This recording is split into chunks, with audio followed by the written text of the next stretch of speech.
Learn how to use secure configuration for Azure Functions with Azure Key Vault in this episode of Azure Tips and Tricks. You can secure secrets in Azure Key Vault and read them easily in an Azure function. Let's see how to do that. Here we are in Visual Studio 2019. I'm going to create a new Azure function in here. You can also use Visual Studio Code or another tool to do this if you want. Let's give it a name, like this.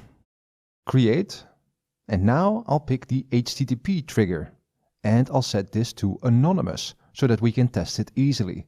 Here we go, and OK. This is the function. I'll add a couple of lines of code in here. These read the application setting called mySecret from the function's configuration and will show the value in the log. Alright, that's it. Let's publish it. I'm going to create a new Azure function from here. And here we go. I'll just pick my resource group, OK, and select another location. That's it. OK, create this. Here it goes. Whilst this is working, we'll switch to the Azure portal. Here we are going to create an Azure Key Vault, like this. OK, I'll select my resource group again, and I'll give the Key Vault a name. OK, the rest seems good. Let's create it. Alright, and there it goes.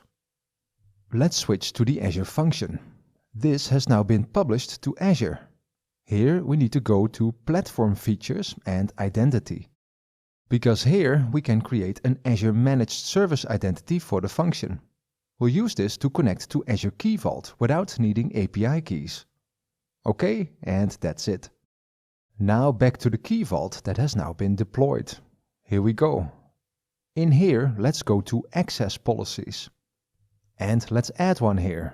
I'm going to add an access policy for the Azure Function Managed Identity.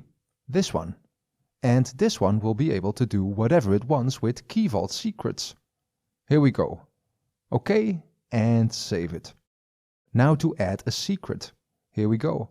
Generate and import. OK, I'll name it mySecret. And I'll give it a value like this, which is secret value. OK, let's create it. There we go. Let's take a look at it. The secret has one version, this one, and these are the details. We need the secret identifier, so I'll copy it. And now go back to the Azure function. Here we are. And go to Configuration. Alright. Here we'll add a new item.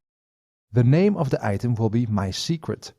This has nothing to do with the Key Vault secret, but it has to do with the value that the code in the Azure function will read. Now here is the nifty part. In the value I put this. This format references the Azure Key Vault and gets the secret with the identifier that we've just copied. So I don't have to connect to the Key Vault in any way, I just use this format and the managed service identity and that's it. Alright, let's save it. Alright, let's test this. This is the function. And let's run it. Here we go. OK, let's take a look at the log. And here it is. The secret value that comes directly from Azure Key Vault. Connecting Azure Key Vault to Azure Functions is easy.